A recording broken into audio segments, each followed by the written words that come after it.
Hey, it's Rachel, and I want to share with you how you can help your child handle disappointment and frustration. So maybe you have a child who can't handle it when they lose a game, or you have a child who avoids situations when they know they're going to have to do something hard, or maybe you have a child who freaks out whenever anything doesn't go their way. So this is really frustrating for us as parents when this happens because these meltdowns and freakouts that they have can be really loud and they can be really annoying. And beyond all that, they may also worry us because if a child can't handle the things that go wrong when they're kids, like losing a game, we wonder how the heck they're going to be able to handle the things that go wrong as an adult and as they get older. So we worry if they can't handle frustration and disappointment, how are they going to be able to survive? So this can be extremely frustrating and worrisome for us. These situations, though, where they have to handle frustration and disappointment can be really hard for them, too. Because what stinks is how they learn to handle frustration and disappointment is basically what happens when they are frustrated and disappointed. So let's say you have a child who loses a game and they get really mad. And because they get mad, we get mad at them. What they start to learn over the long run is that they can't handle these feelings of frustration and disappointment because they're really uncomfortable, because not only do they not like losing the game, but then they also can't handle it when we get mad at them on top of that.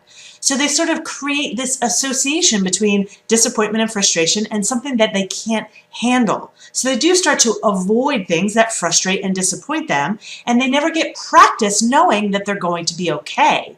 So how do we change this association so they start to associate frustration and disappointment with things that they can handle? Well, this really is about letting them have experiences that are frustrating and disappointing so they can experience them. But the key is we have to show them that we can handle when they are frustrated or disappointed. We have to show them that we can be there for them when they have these big feelings and they feel supported, rather than the fact that we're getting angry at them when they have these emotions. So when they're in this place, they start to realize, hey, I can be disappointed, but everything is going to be okay.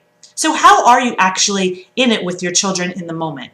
What you want to remember is you don't want to over-identify or under-identify with their feelings. So you don't want to get wrapped up in their anger, but you also don't want to minimize what they're feeling. Instead, what you do is you notice what they're feeling and you respect it. So you could say something like, you know what, it is really hard to lose. Or something like, yeah, when you're tackling a job that's really difficult, it can be challenging and it can be really frustrating.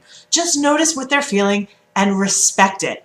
The key is that you want to share your calm with your child. You want to show them, hey, I can handle your feelings. So ultimately, they learn they can handle their feelings. And then they learn, I can handle disappointment. I can handle frustration. I don't need to avoid it, because if they avoid it, they never learn how to deal with it.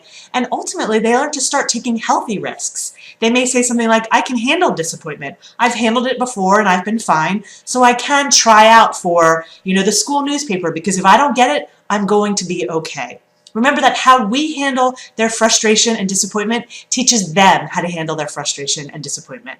So I hope that gives you some food for thought. If you have any questions, feel free to reach out to me at rachel@rachel-bailey.com. Until then, I'll see you next time.